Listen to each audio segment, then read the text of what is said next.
one of the things that we've really lost is the unexpected. Because I think you would set off previously, and this was really one of my intentions in doing that trip, you would set off previously and you wouldn't know what you would find there. Like you'd have Lonely Planet maybe, or you'd talk to some people who'd been there and they'd say there would be like this. But it's so different from where we are now, where you can really know down to the kind of street view level exactly what you'll find in a place that you go to. And then you go there and it looks like you expected.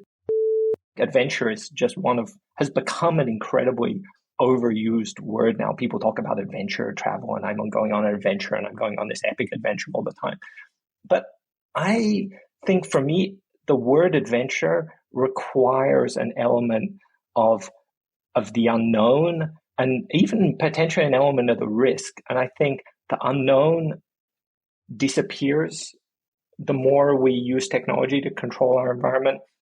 That is today's guest, Ben Buckland, sharing a couple of the insights he had from his experience walking through the mountains from France across Switzerland to Austria. But this was no ordinary trek. What made this trek different is that he didn't bring a smartphone or any technology. He was relying solely on hand-drawn maps from people he met along the way to get him through. Now, I discovered Ben's work through the New York Times article he published about this journey, where you can see the hand-drawn maps. It's a beautiful piece of art and writing, and I thought, I need to have Ben on the show to dive deeper and share some of the many lessons he learned along the way that you can apply to your own travels. And that's only the tip of the iceberg for this conversation, because when I was preparing for the show, I learned that Ben is also an internationally award-winning photographer, as well as a senior advisor on torture prevention, whose work has taken him to over 100 countries, to war zones, logging camps, and some of the worst prisons on Earth. And we talk about it all today in this episode right now. We're going to get into it. Buckle up, strap in. Thanks for being here, and welcome to the Zero to Travel podcast, my friend.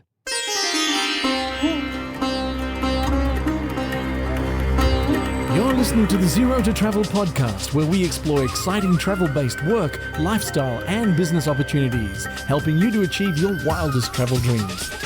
And now your host, world wanderer and travel junkie, Jason Moore. Hey, it's Jason here with ZeroToTravel.com. Welcome to the show, my friend. Thanks for hanging out, letting me bring a little travel into your ears today.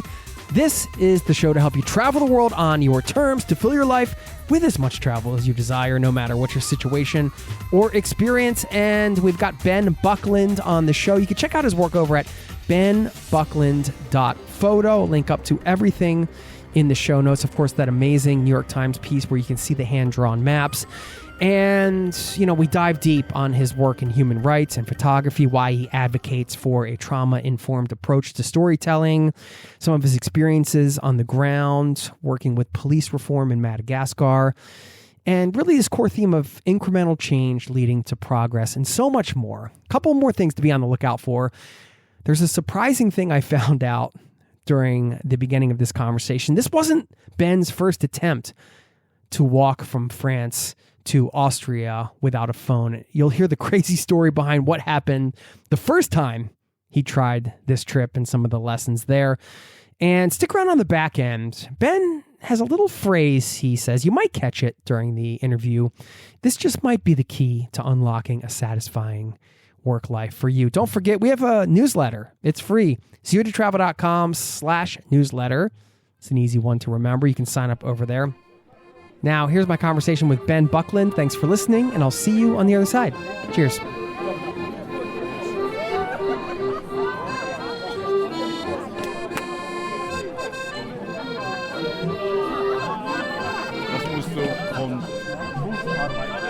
Ben Buckland, welcome to the Zero to Travel podcast, my friend. Thanks for being here. Thanks a lot, Jason. It's really great to be here. Great to meet you. It's always a treat for me to, being based in Norway, to talk to other people on this side of the pond, because I don't have to battle the time zone thing. I mean, I'm sure you've had plenty of work-related time zone battles over the years, I'm sure. Yeah, absolutely. I was just I was chairing a meeting yesterday with included someone from Costa Rica who was at 4 a.m. for them, and then some Australians for whom it was way too late in the evening. So yeah, constant battle. that exact scenario when you're on a call like that, where you're spanning like time zones across the world. We kind of take it for granted now, but it's so unique. Like it's only recently, it's a blip on the radar compared to like the history of humanity. It's crazy. Yeah, there's a scene in Moby Dick that I always love, where they talk about the postal system that they used on whaling vessels, which essentially involved any ship leaving Nantucket taking all the mail for any whaling ship. And then every time they would pass another ship in the Pacific or anywhere else, they would yell, "Is Jason aboard?" No, okay. Is Jason aboard? And then eventually, like, "Oh yeah, we have a letter for him. It's taken 2 years to get to you." And when you think about that, was the kind of the as far as we could get with the global mailing system, not even that long ago compared to now, it is kind of magical. That's crazy. That was the height of technology at the postal technology at the time. Like, hey, yeah. buddy. That sounds very charming until like you think of the practicality of like waiting for a letter from your mother for 2 years or whatever. Exactly. I mean, speaking of old school, we're going back in time a little bit, and this is part of what we're going to talk about. And I wanted to talk about this first was, I discovered your New York Times piece when you walked from France to Austria through the Alps. With no phone, and you were just being guided by these hand-drawn maps. And it's so cool because the article is sort of like a piece of art in itself, right? Like you have like these hand-drawn maps, and then you're sort of like kind of summary or synopsis of kind of those points between that you covered. It just brought me back, man. Like, this used to be normal, and now it's a novelty. I feel like we've gone from normal to novelty for a lot of things. Yeah, I just kind of want to hear about the overall experience, because you said in the article, quote, "I wanted to know what it would teach me about how technology and convenience have changed the way we travel." And so I'm wondering, like, what did you take away from that? And we can dig in a little bit more about like some of the stories behind the walk and everything. Yeah, sure.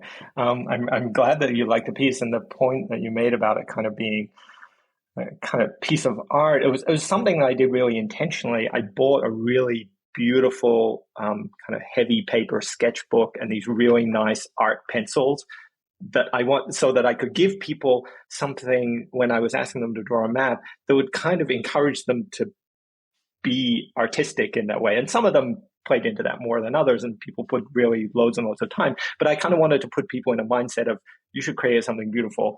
And I was really happy that some people did. And I think some of the maps are just wonderful bits of illustration and drawing, and really say something beautiful about how people see the world in a way that I really didn't expect.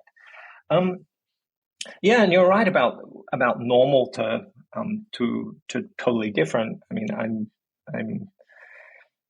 44 tomorrow, and so I'm old enough to have spent my youth traveling when that was a totally normal thing to do. And I think one of the things that I became really nostalgic for that, because I think one of the things that we've really lost is the unexpected. Because I think you would set off previously, and this was really one of my intentions in doing that trip, you would set off previously and you wouldn't know what you would find there. Like, you'd have Lonely Planet maybe, or you'd talk to some people who'd been there and they'd say there would be like this.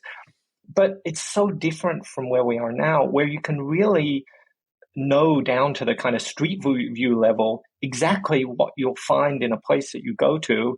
And then you go there and it looks like you expected. And the restaurant is open at this time because you saw it on Google, and this place is beautiful because you saw pictures of it on social media and whatever. And I think that's cool, but I really felt like I was losing something, because I thought, well, if I know what it's going to be like in advance, what's the point of going there? And I really felt like I was losing some kind of aspect of adventure and memorability. And I feel like adventure is just has become an incredibly overused word now. People talk about adventure travel, and I'm going on an adventure, and I'm going on this epic adventure all the time. But I think for me, the word adventure requires an element of the unknown, and even potentially an element of the risk. And I think the unknown disappears the more we use technology to control our environment, and the unexpected does too, because it allows us, if we're never lost, if we can grab an Uber whenever we want, there's the level of unexpected things just reduces and reduces until we have a situation that we can always manage. And I think that's great in many ways. It's made travel, I think, safer. And maybe if you only have a short amount of time to go on a trip, you want it to be perfect. I think there's great things about that. But I really felt like I was losing something and had lost something that I really wanted to try and regain, even if it was in a kind of contrived way by specifically leaving my phone at home.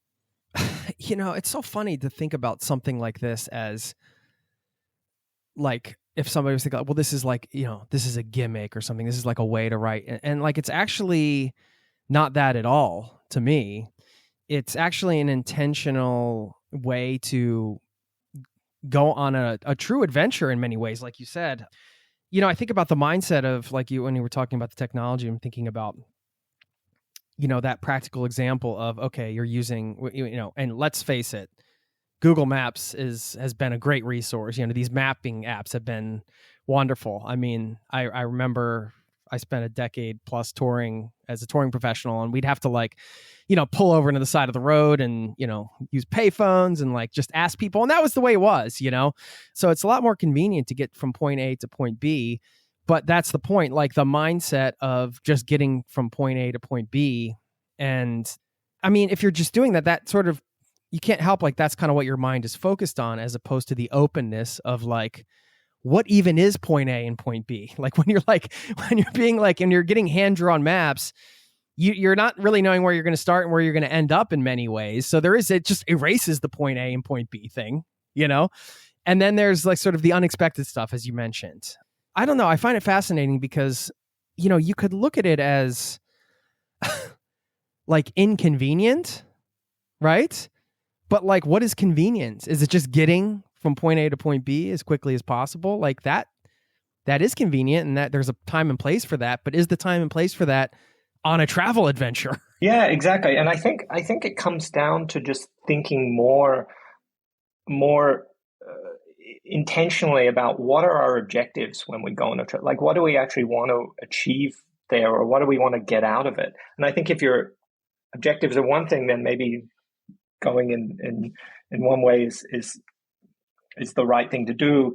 But for me, I really felt like actually maybe my objectives were something different. And a couple of points that you raised that I think are really interesting to pick up on, the point A to point B thing, I think is interesting, because if you are following Google Maps or you're in an Uber, you really can just totally zone out from the world. You don't have to think about, well, where am I? And I really felt like, coming back to your first question about what did I learn from this, one of the things that I really took away from it was the need to really pay attention to the world in a way that I don't think you have to when you know where you are the whole time, when you're controlling your environment. It really forced me to pay attention to the world, and also to be present in the moment, because I didn't know where I was going, so I couldn't just project myself into knowing that I'm going to destination X. I couldn't just imagine myself there. I had to be where I was, because that's the only place that I could be. But just one other thing that I wanted to come back to, because I talked about adventure, and I do think it is important to note that I think we can romanticize adventure. And I think I was reading the comments on my New York Times piece, and someone wrote, and I think quite rightly, that there's a kind of privilege in doing this. The fact that I'm a white guy, there are risks that I would take doing this that maybe would not be acceptable risks to someone else. And so I think there's a privilege element that I think is important to not shy away from. But there's also, and I didn't write about this in the piece, but actually doing this walk was actually the second time I tried to do it, because the year before I'd set off on exactly the same journey, and on day 2 I broke my leg and I had to hop for 6 hours to get down to a road because I didn't have my phone. And in the end, that was a great adventure, and my leg healed up fine, and I was able to do the trip as I'd intended the following year. But I mean, the convenience is also convenience is also important from a just safety point of view. That I think we need to keep in mind when we're romanticizing adventure, as I have a tendency to do, and I fully intend to keep on doing trips like this in the future because I love that kind of adventure. And actually, I feel like that weirdly that experience of breaking my leg was actually, I think, overall a really positive experience for me, because I got to learn something really deep about my own physical and emotional limits that I never would have learned otherwise. And I think we should savor those opportunities to learn things, even when at the time they're horrible. And I swore a lot. We have to hear the story. How did you break the leg? And I mean, 6 hours hopping down through, the mountains on one leg. That's pretty brutal, man. That's seriously intense. Yeah, it was pretty rough. I mean, it had been raining all night, and so I got up super early in the morning because it was kind of miserable being in my tent. And I started out, and I was just heading down a hill, and it was a really steep slope. And I had the second year I did it with a much lighter backpack, but as a photographer, I'm always thinking, okay, maybe I should bring this lens and that lens and this lens. And so I had a really heavy pack on, and the path was very slippery, and I just slipped at one point and kind of went over an edge, and I heard a really loud crack, and I knew that my hike was over. I didn't actually know that my leg was broken at the time. I just knew that it hurt. And I had 2 walking poles, luckily, and so I was able to just kind of hop my way down the hill incredibly slowly, and with an enormous amount of loud swearing. I mean, in the end, actually, if I'd had a phone, I'm not sure it would have helped that much, because it was pouring with kind of rain and sleet and incredibly cold. And so actually sitting around and waiting to be rescued, I'm not sure it would have been a good option anyway. There was no visibility, so there's no way a helicopter could have come anyway. So I think in the end, having a phone, I'm not sure would have helped that much. But yeah, I hopped down the hill, eventually got to a road, and there was a little shelter there, and I stopped there, and I made some tea and tried to warm up a little bit. And then I was just kind of looking at the road and mentally preparing myself for what I knew would be a long way down to the valley. And then a couple of council workers, who turned out to be Kurdish guys, drove past in a van, and they drove me down the hill. And we had this great conversation about Turkish politics. Actually, they weren't big fans of Erdogan, so that was pretty funny at the end. And yeah, and it was in the end it was fine. I spent 6 weeks in a cast, and then a few months after that, kind of recovering, but was then able to do the walk the following year. So, kind of the point I made about it being a positive thing, I feel like the long-term impact is nothing except that I got to have this really profound emotional and physical experience, and therefore I can only see it as a positive, which might be a weird way to see the world, but I've had a particularly big tragedy this year, and I've thought a lot about those kind of experiences, and really come to this idea that days that we remember are days that it's worth being grateful for, whether we remember them for tragedy or for extraordinary, transcendently happy experiences. I think there's days we remember, as opposed to all the other days of our lives that pass by unremarked, are days that we should somehow be grateful for, as hard or as good as they may be. And that was definitely a day I remember. That's well said. I want to circle back to what you mentioned, kind of this seeing this in a positive light in a little bit. But I did want to ask you a little bit more about this this walk, because in the article you also said, quote, "Our attention is a gift. Reading maps is an act of empathy. They tell us as much about the person who made them as they do about the world." And I wanted you to share a bit more about what you meant by that. Yeah, I mean, it was something that I realized through doing the walk, because one of the first maps, first or second or third map, an early map that someone drew, was a woman in a farmhouse. And she drew this map that was really pretty crappy. Like, it didn't really help very much with where I was going. But what she put on the map, she really paid so much attention to drawing the 5 doors on her farmhouse. And I was hiking down the hill with this map and thinking, maybe this isn't going to work. Maybe people are going to draw these crappy maps, and and it really made me realize. And thinking through that, I thought, actually, no, this is something really interesting. The fact that she drew these doors on the farmhouse and this big chimney, because that's where they're making cheese, that was actually her telling me through the drawing what is important to her in her life, because that is the center of her world. And that what I would have drawn on the map was a whole bunch of other different things, including better directions, for one. But that actually going out and expecting people to draw the map I would have drawn was actually was wrong, and that actually what she'd done was show me the much more interesting path, which was that actually just letting people draw whatever they want really told me something about who they are and how they see the world and what is important to them. And I think that was something that I found really profound. And especially, I mean, walking through, if you look at voting in Switzerland, kind of 25% of Swiss people reliably vote for a pretty far right, pretty racist party. And if you look at the distribution of those votes, a lot of those people are people up in the mountains, farmers, as opposed to people living in big cities, as is everywhere. So all the people that I was meeting and that I was asking to draw maps, I don't think we had it very much in common politically at all. But I think as an opportunity to, pay attention to how they see the world and connect to them on a kind of human way and get out of that idea that, oh, you guys are all racist farmers. And actually we can connect on a human way, and I can try and walk for a few hours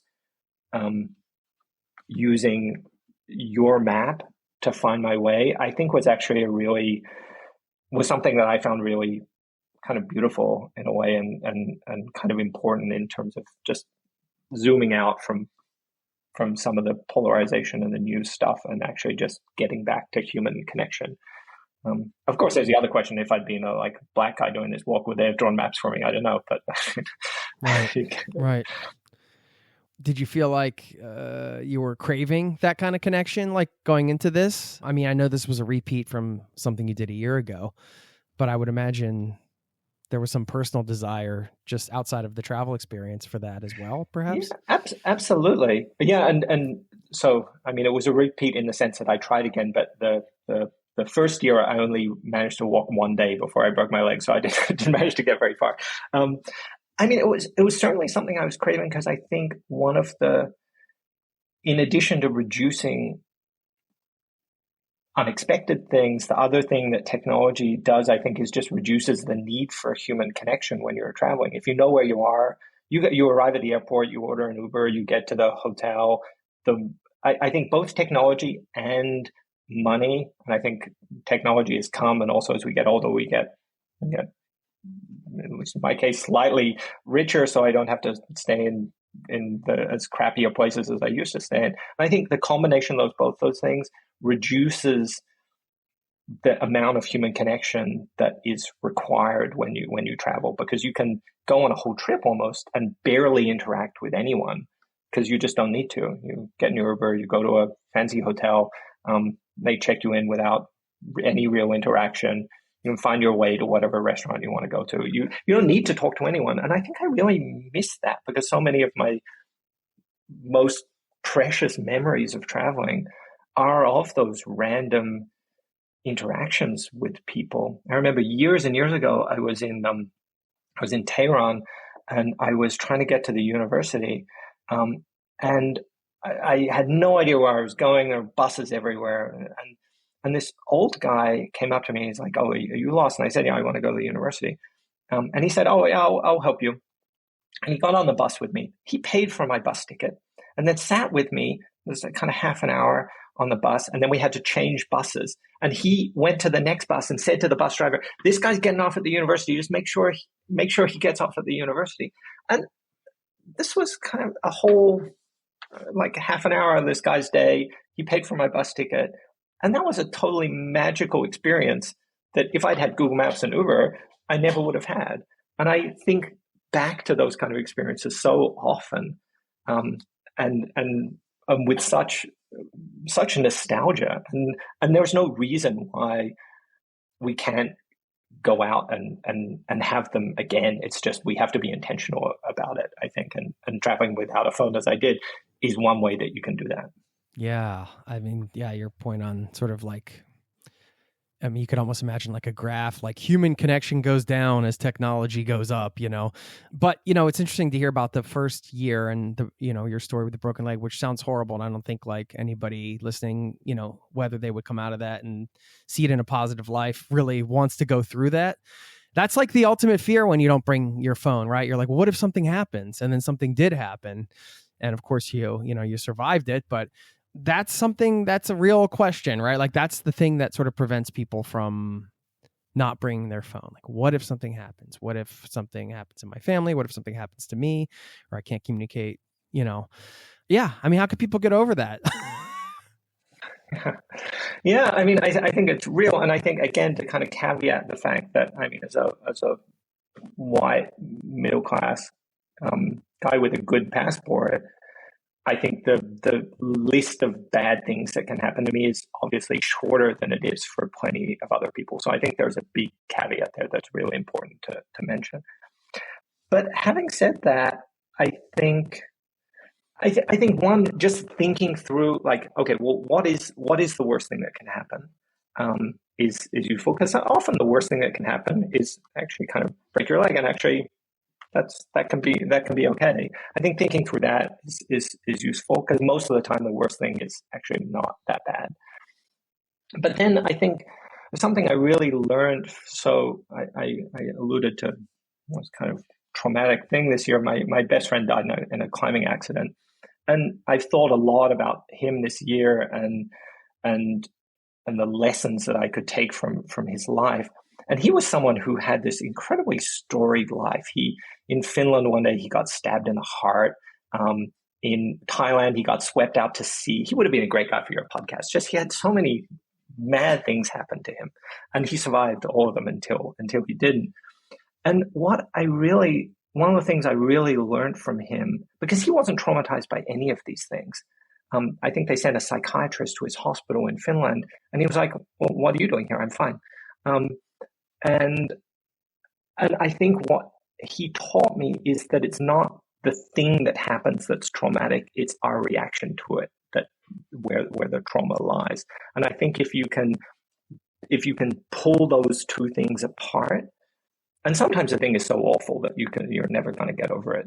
And I don't think I'll ever get over his death, for example. But I think on lesser things, I think we can pull those things apart a little bit and say, okay, well, this thing that has happened that is true and real, and our reaction to it, and we have more control over our reaction to it. And I think that was a lesson that he taught me that I really brought to that situation of breaking my leg, where I say, well, my leg is broken, but I can control how I react to that, and I can choose to see this actually as overall a positive experience.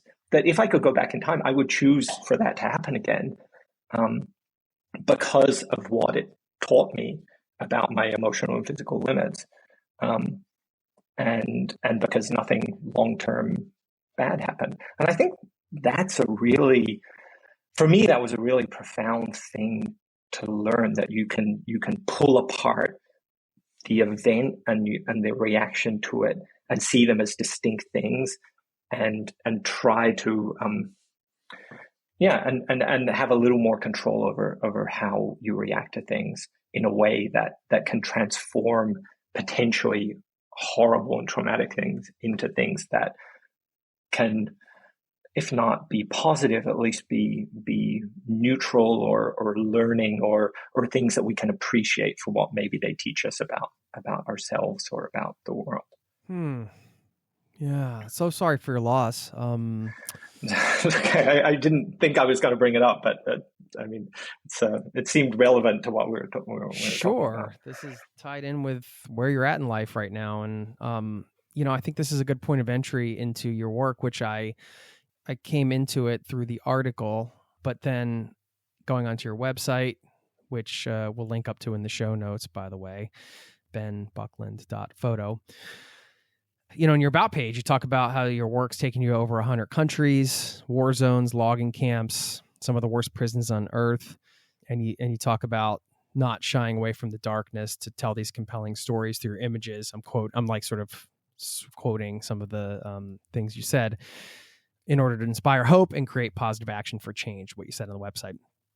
You're also a senior advisor on torture prevention. This was all like when I found out this stuff, I was like, wow, this is what a crazy, what an incredible background you have. There's so much to pick apart here. And I honestly didn't know what your demeanor would be like, having gone through and seen a lot of these things. And, maybe that's a place to start, like through your work and through your experiences,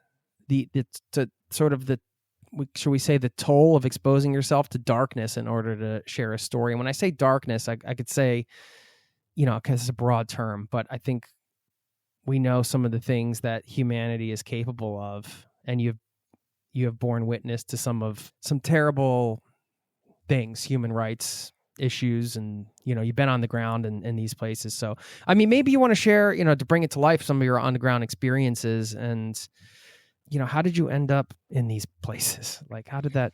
Yeah. A lot to get into. I think that so essentially,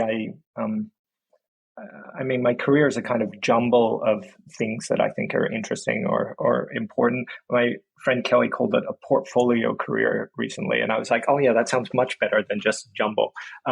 But essentially, I started with a career in human rights. So I've been working for, I guess, 15 years now in human rights, and specifically in torture prevention, which has led to me spending a lot of time in prisons and psychiatric hospitals and pretty horrible places. And I definitely get into some of those stories. But then on top of that, over the last kind of 5 or 6 years, I've built a kind of second career as a photographer and as a writer. And that's really been guided, I think, by that human rights experience, because I think where I can be useful and be a useful voice for as a photographer is not because I can take better images than anyone else, because I certainly can't, but that I have that background in human rights, and I can understand some of those stories and understand maybe how to tell them, how to approach really difficult stories, and then maybe how to tell them in a way that I think can help contribute to change. So I think even though they feel like very different things, I think, at least in my mind, they connect together really, really well. And just, you talked about the toll.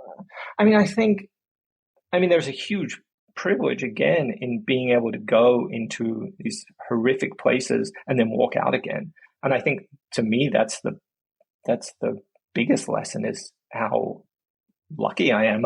Just to give one example, is that I was in I was coaching the national monitoring body in a West African country on how they can do better monitoring visits in prisons. So I went with them to a bunch of prisons. It's kind of key part of the job that I do, is helping them to get better at monitoring places. So how do you interview people in detention? How do you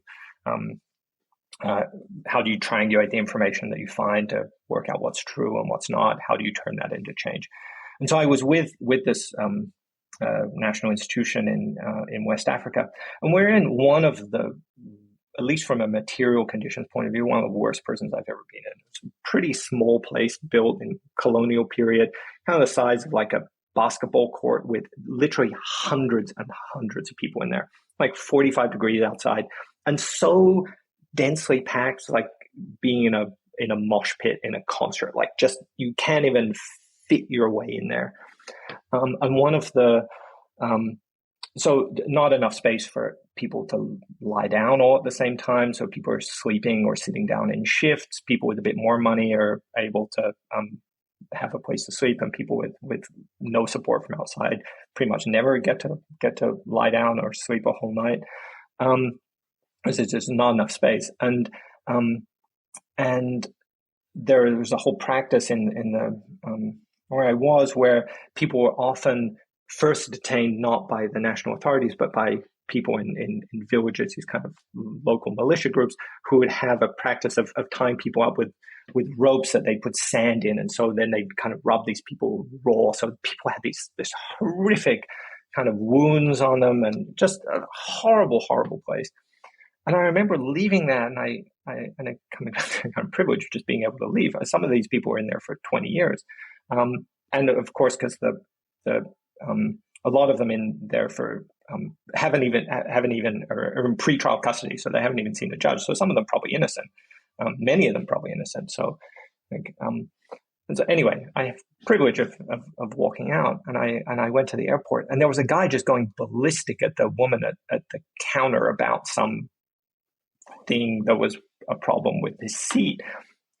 And I went up to him and I was like, dude, you just have no idea how lucky you are that that's your biggest problem. And I don't think he understood what I was talking about. But for me, that was just a really neat and time compressed example of just how much those kind of experiences can put the rest of our problems in stark contrast. And I think that's the kind of, at least that's how I've tried to see it in my own life. It's just, I mean, I get as annoyed as anyone about the fact that someone was really slow to make my coffee and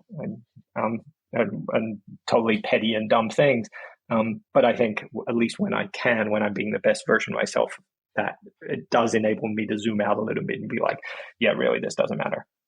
The picture you painted there, I mean, you could just thinking about people still in there, like day to day for years. I don't even know how the human resilience is quite unbelievable. Well, I mean, this is a great example of, you're the senior advisor on torture prevention for the Association for the Prevention of Torture. This is the first time I was hearing about this organization through your work and just through preparing for this chat. I would love to hear a bit more about your work there. And, this is an example of just like these big problems that involve like cross-border systemic change. Like, can't say, how do you solve them? We're not going to solve the world's problems here, but like, what is the pathway for solving some of these bigger problems like torture, which is something like I don't think most people are thinking about on a daily basis, yet since you've been to so many places, a lot more than the average person about what is some of these horrible things that are actually going on in the world. Sure, can be difficult to carry that with you on a day to day. I mean, it sounds like you've really found the gratitude and just like in your life, and just kind of maybe, I don't know how you compartmentalize that, or but yeah, I know this is like a terrible multi-tiered question because that's not what I'm supposed to do, but I think you get the gist of kind of. Yeah, totally. And I think that's the best kind of conversation when things go in lots of different directions. And I totally get what you're getting at. Maybe I try and get to part of it through just another example. And I'll try not to be too long-winded on it. But it's an example of a project that I've been involved in for years and years in Madagascar with the national police there. And I think it really underlines something that I think is really true about change in these kind of really complex situations. And I think two things. One, I think, is the realization that bad things are mostly not done by bad people. But of course, there are terrible people. I've met some people who are legitimately psychopaths in prisons, and are ill in ways that make them, I think, enjoy doing terrible things. But I think the reality is that most people are trying to do their best in the situations in which they find themselves. And so I think change mostly happens through understanding what is the situation in which people are in, why do they do what they do, and finding areas where you can where your interests overlap. And I think just to make that really practical, so in Madagascar, I had this project with the police for a couple of years. And these are people who are, I mean, they're not lovers of human rights. I mean, I've had local cops there show me pictures on their phone of people that they shot that day. Like, these are not people who care that much about human rights. But we actually managed to advance a lot because essentially when I started working there, if you got arrested by the police in Madagascar, there's no standardized custody register. There's no document where in a standardized way they would write down, okay, we've arrested Jason. He's a foreigner, so did we call the embassy? Did he call his family? Did he see a lawyer? There was no standardized system for recording any of that. And those things are super important if you want people to not get tortured. And so we work with the police to develop this standard custody register that looks the same in all police stations and that has a thing saying, well, we arrested you. Did they call their family? And all of these other things about time of arrest and all these other things that are useful. And so this has been implemented, not everywhere, but across a big chunk of the country, and has a really profound effect because now the police have to write down, did Jason call his family? If not, why not? And so they do it way more than they used to. And the police are into this, not because they give any about human rights, but because they see this as a way to be more professional and better police officers. And they're interested in that. They're like, oh, other cops do this in other countries, and this is the way they should do it. Oh, cool. Yeah, we want to do that. We want to be better. And so they're interested in it. And so our objectives align in that narrow space, and finding that space where the objectives align is this place where actually we can make enormous amount of progress. And I think that's what's interesting is in these complex environments, looking for those opportunities where actually you can find an alignment of interest and objectives with people with whom most of the time you have absolutely nothing in common and don't want the same things. And I think looking for those and then building on them is so interesting and so satisfying, and allows you, I think, sometimes, not always, and sometimes it just doesn't work, to make progress even in places where you think, okay, this is a disaster. Yeah, that's fascinating. So it's the idea of in that case you are identifying what would be motivating for them, and in which case was becoming, more like the cops on TV or whatever, the cops in other countries that like, oh, this is what professionals do. We want to become professional, not even thinking about sort of the human rights side of it. And of course that system is having the effect of preventing torture, as you mentioned, if you don't have these things in place. I mean, do you think that even if you like zoom out a little bit further and after this system's implemented, do you think this specific example of this system acts as almost like an awareness generator? Like, it's like, okay, I'm like, but through the act of like completing these forms and stuff, I'm actually like seeing this person more as human because we're talking about their family. We're talking about like, even though that's not the motivating intention, do you think it has that, like something like that has that effect? Yeah, I think so. I think there's lots of kind of unexpected and spin-off layers effects of that.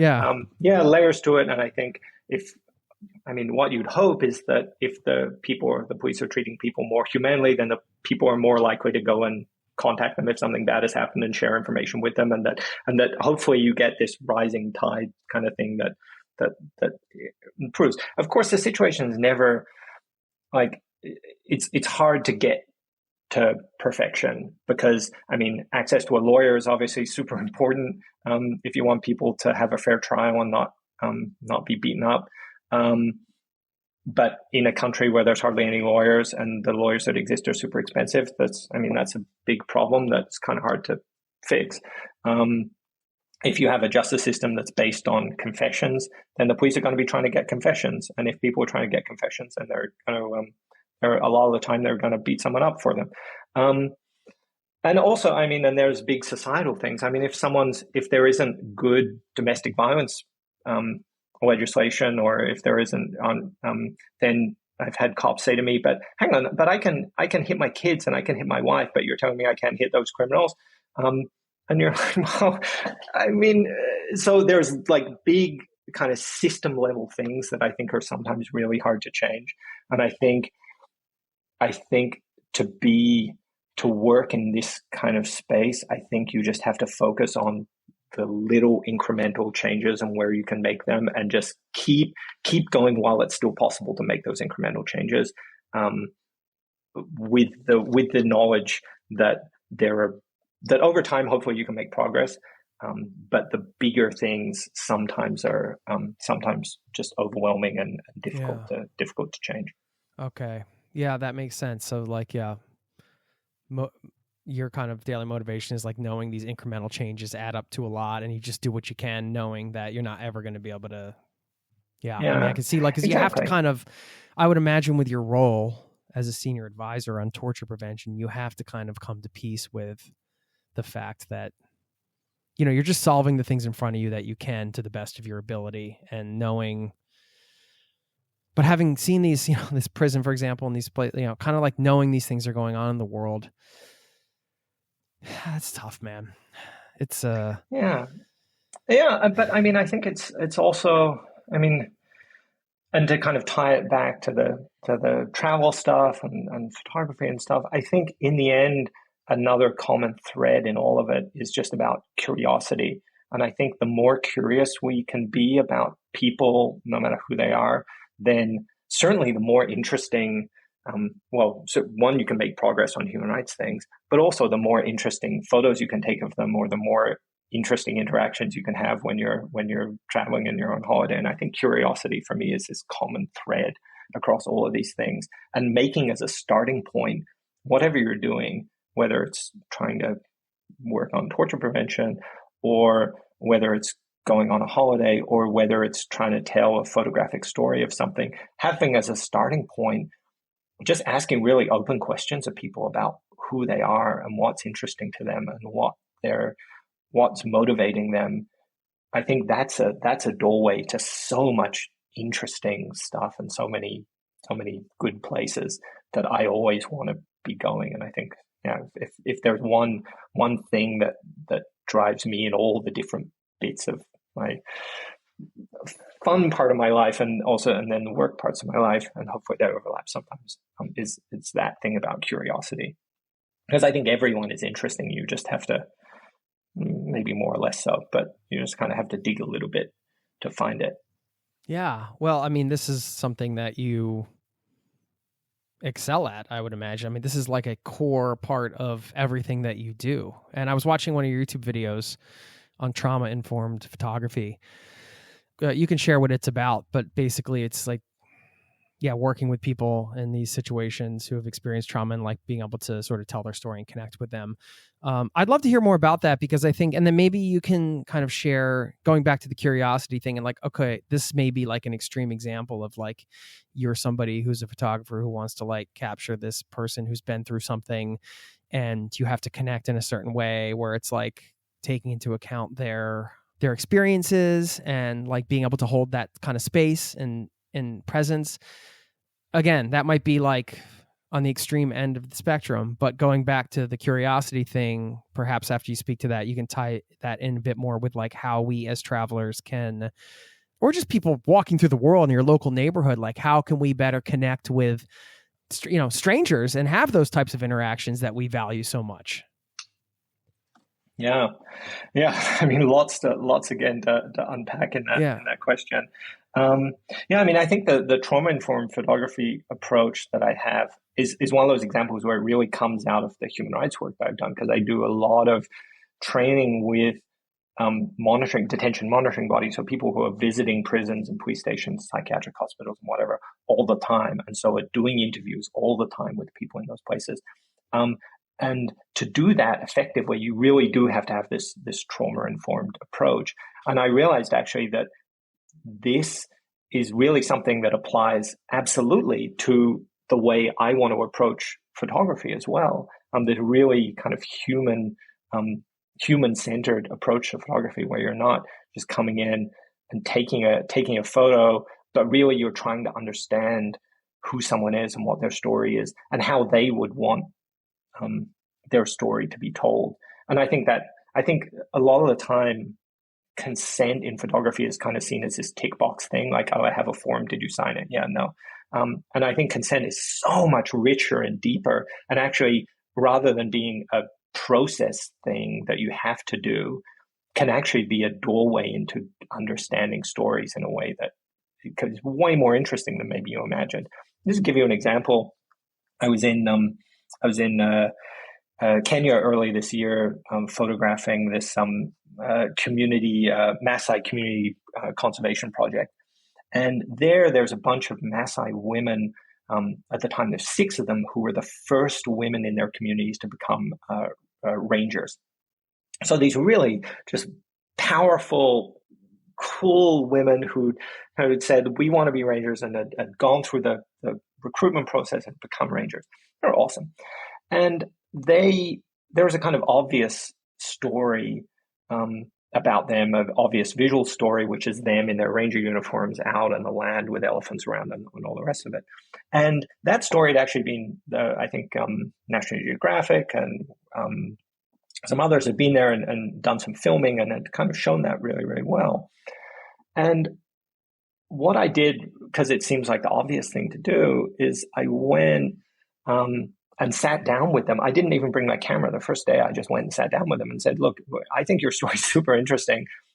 What photo should I be taking that would represent who you are? And one, at the end of the project, they were like, yeah, no one's ever asked us that before. And to me, that just seems like an obvious thing to do, because, and the upshot of it was that what they said, they were like, well, look, we're rangers, but we're also Maasai women. And so what we really love is to take you to our villages and where we are milking goats and cooking for our families and playing that traditional Maasai female role, because that's still who we are. And that's really important to who we are. And I was like, yeah, bring it on. Let's do it. And so we went to their village, and to me, they're some of my favorite images from that assignment. And I never would have got there if I hadn't come to it with that question, because my assumption about what the interesting story was and the interesting visual thing was them walking around dressed in their uniforms, looking at elephants, which is part of it and is interesting. And I got some of those shots as well. But in the end, by being curious, I think I got to a much more interesting place. And I think that's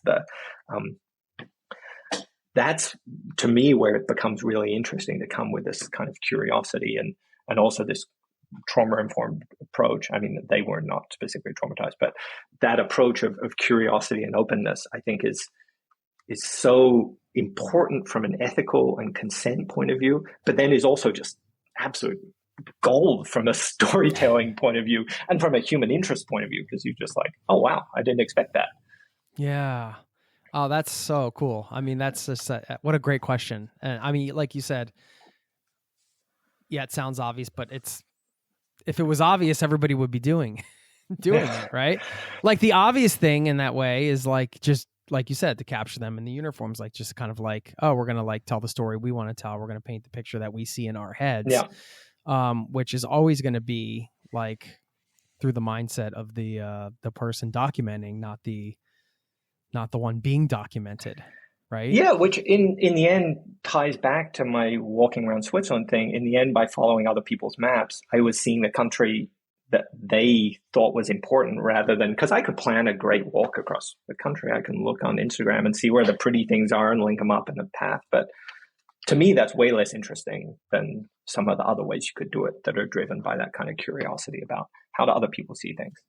How do you bring that curiosity to like an interaction, like when you're coming up and asking somebody to draw a map, or having this conversation, you first meet somebody? I mean I'm pretty shy, and I'm really I'm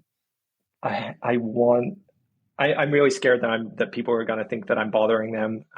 So I never talk to people I'm sitting next to on planes, and I think, I don't want to be that guy who's like bothering someone. And so it really, I kind of have to force myself to do it, which is one of the reasons why doing this walking project was actually really good for me. I was forced to, otherwise I was totally lost. But so I think, it's something that I want to get better at personally.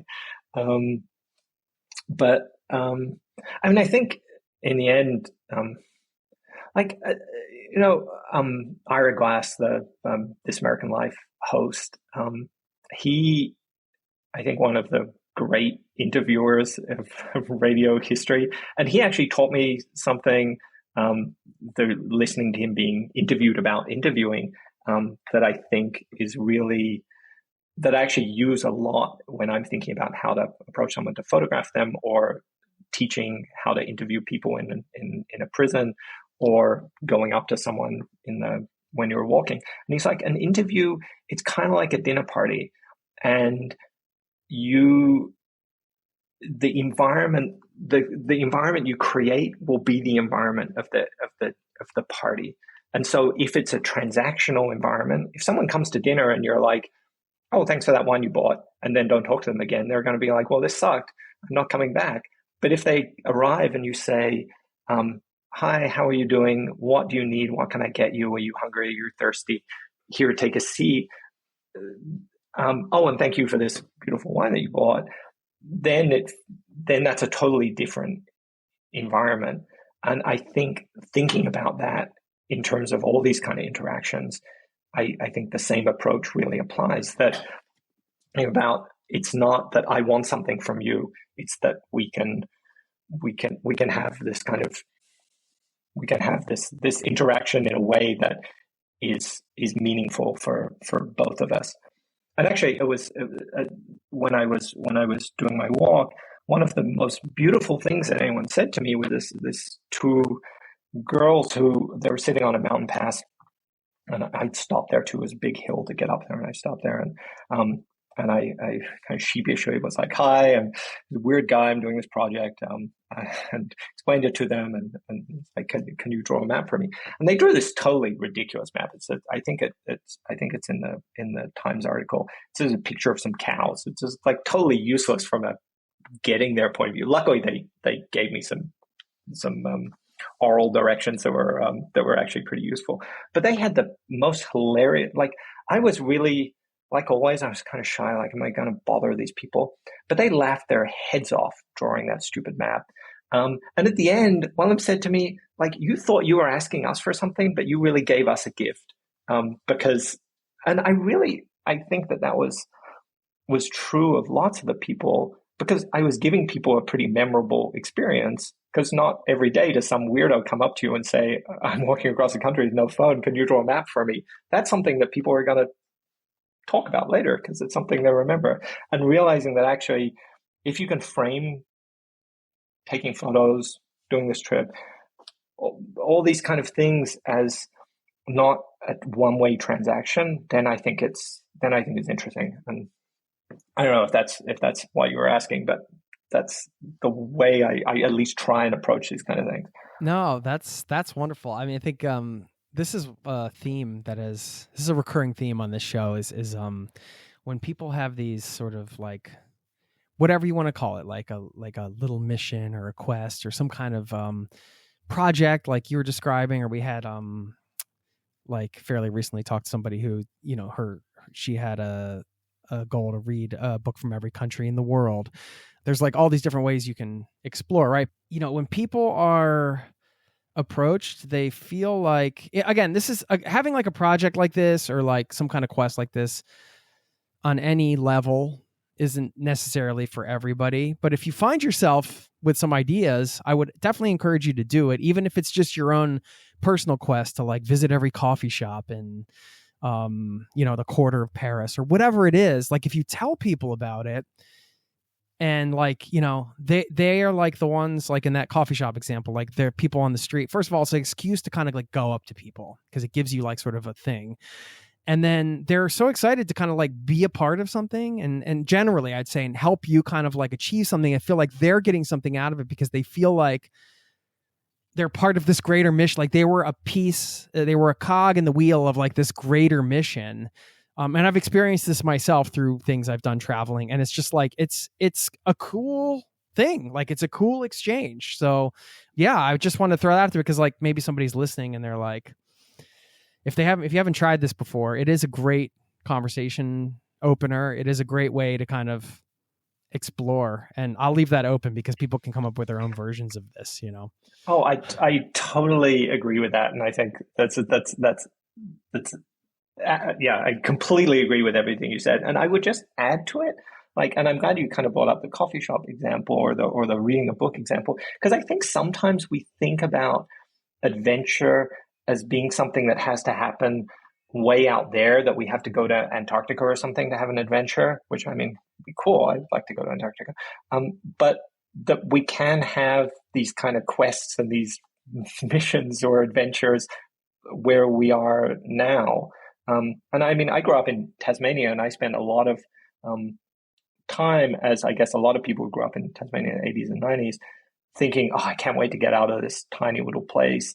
And then the next 20 years of my life thinking, oh man, it was amazing to grow up in Tasmania. what an incredible place.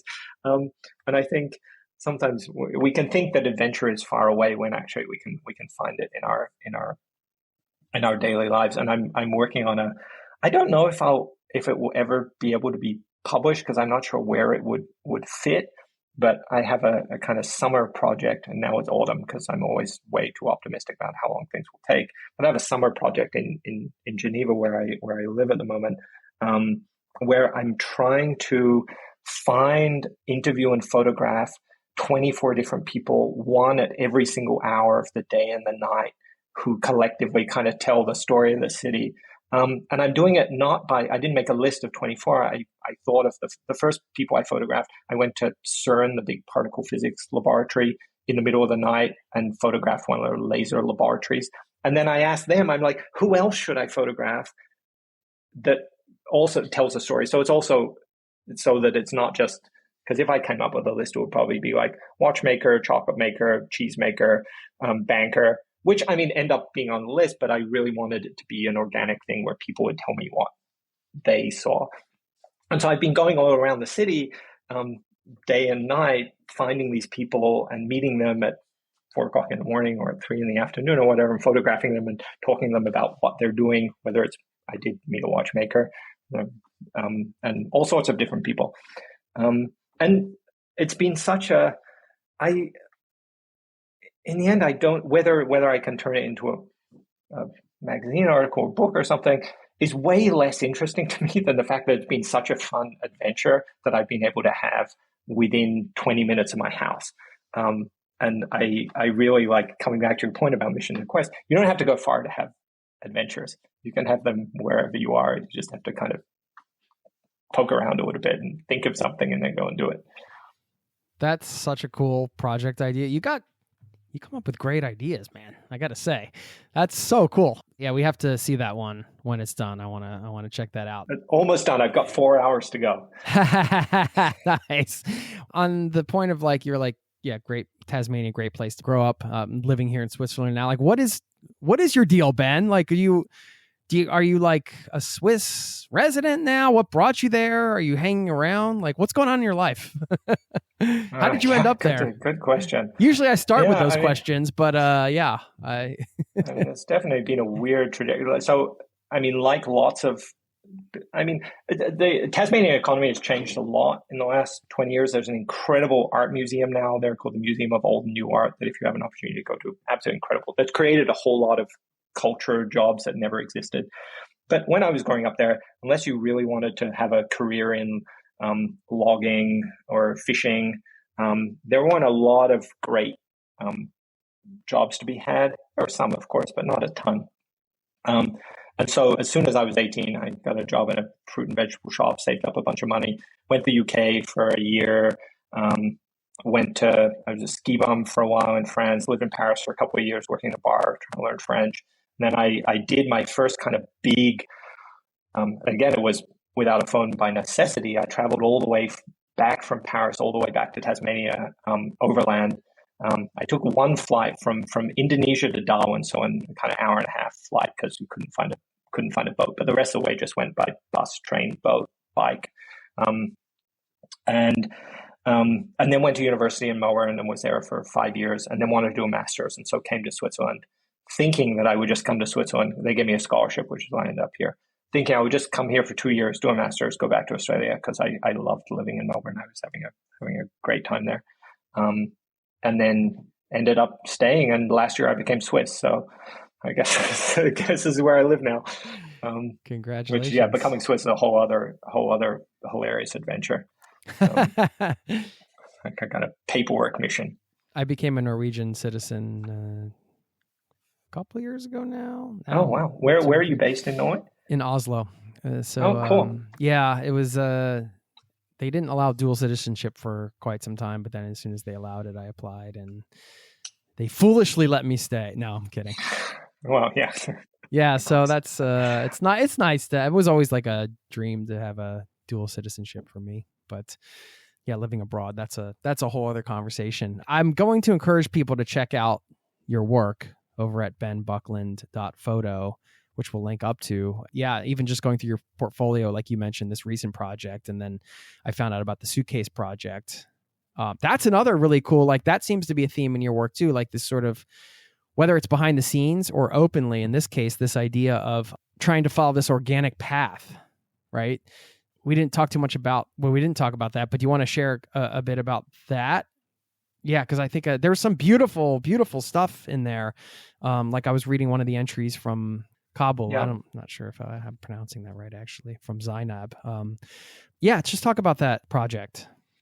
Yeah, I mean, that all came about because I think I had a realization that I think as with the best intentions, and I think trying pretty hard to do work in a way that I think is ethical and right, I think there are some stories that just I'm not the best person to tell, and that actually there's way more interesting places that you can get to if you can use the platform that I have or the connections that I have to let other people tell their own stories. And so I came up with this idea of the suitcase project I have an Afghan photographer friend, and he was one of the people stuffed into planes in the evacuation of Kabul. He'd done some work for a German news agency, so he managed to get on a list, went to Kabul airport, not thinking he would get on a plane, got stuffed into a plane, flew to Germany, and he'd left every single thing behind, like his cats, his cameras, his whole thing, because he'd gone to the airport not thinking that he would be one of the people who'd be evacuated. And so I did a little fundraising thing to buy him some new camera gear, and I went up to Germany to see him and give him this new camera equipment. And on the way there, I was thinking, how is this even close to enough? This is a guy who's just lost absolutely everything. How is giving him some new camera gear even close to enough? So I was thinking, well, maybe I can try and think of a kind of project that we could do together that would be meaningful. And so on the flight up there, I came up with this idea of suitcase project, which basically is an old suitcase I found at a flea market, and in it is a notebook and a 35 mil point and shoot film camera. And the idea is that this suitcase is now kind of gone all around the world, where I give it one by one to different people who've been displaced. Some are refugees, some are just migrants, some are undocumented. And they shoot a roll of film and then write in the diary about what home means to them. And what's interesting to me is that I remember one of the first people who I gave the suitcase to, this Ukrainian woman. If you go on the website, she drew some beautiful watercolors in the diary that I was just like blown away by. Then I developed the film, I looked at her photos, and she'd been to like Portofino in Italy on holiday. And my first reaction was like, refugees shouldn't be on holiday in Portofino. Like, they should be suffering victims. Like, this project is going to suck. But then I realized, oh, actually, that's exactly why this project's interesting, because that's a story that she wanted to tell about who she is and about what her life actually looks like. That's not the story, the preconceptions that I have about refugees, which were, well, they should be suffering and missing their countries. Because that's a story I would have gone out and photographed. And the fact that she took photos of beautiful fishing boats in Portofino, I was like, oh, actually, that's way more interesting than whatever stereotype I would have come to, the project with. And so it's been really cool. It's still going. If any of your listeners know people who've been displaced who want to be part of it, I'm totally happy to ship them a suitcase. because it's a kind of a slow burner. It's been going for a long time, and it takes, by virtue of the fact that it's totally analog, it takes a long time. But yeah, if any of your listeners know someone, then get in touch. I'm always looking for people to be part of it, because it's something I want to really continue over the long term. Please take Ben up on that if you know somebody. Do you want to? What is the best way for people to get in touch? Just go to the website and contact. Yeah, my email's on the website, ben@benbuckland.photo. Great. Yeah. Or I'm on Instagram @BenSB. So either of those are okay. reliable ways to get in contact with me. Yeah, we'll link up to that. I'm sure there's somebody listening that knows somebody who would maybe take a suitcase and be willing to tell that story or tell their story. It's been an absolute pleasure to chat with you. I think you're a great guy, Ben, and I think you're doing amazing work that's really important in the world. And I know you probably won't say that for yourself because you don't seem like that type of guy. So I'm going to pump you up and say it for you. Thank you for your work on behalf of the Association for the Prevention of Torture as a senior advisor, all the things you guys are doing there with human rights and all the things you've done in the world, and to document some of these stories. Man, it's just, I'm kind of in awe, and I really appreciate your time. And I think I think you're just doing amazing stuff. So I want to say just thank you. And I hope we can stay in touch.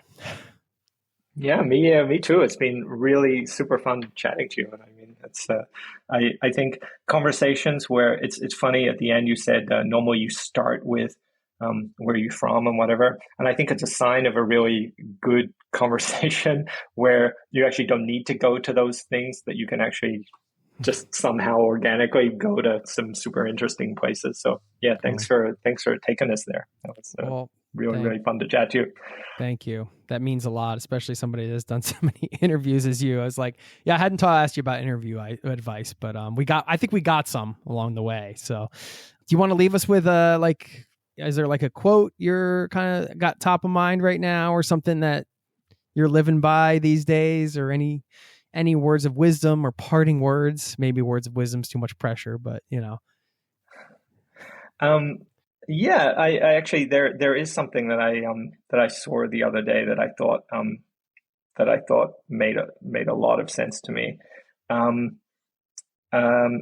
this quote from Pliny the Younger. It's really on the reason I can find it is because I was just thinking about it just today, so I just pulled it up. It's in Latin. I won't try and say the Latin part, but the translation is, it says, "For this is not a digression from it, but the work itself." And I think about that a lot, this idea that the digressions and the sidetracks are often turn out to be the core of things, and often turn out to be the interesting things. And I think that's a way to think about both travel, like the unexpected and the diversions can be the most interesting stories, the unexpected, but also about life in general, that these side paths can actually take you to some of the most interesting places. Yeah. So, yeah. Wow. That's like, you tied it all up, man. That's great. I love that. We'll leave you there. Thank you so much, Ben, and look forward to staying in touch. Yeah, absolutely. Take care, and speak soon. Cheers. Cheers.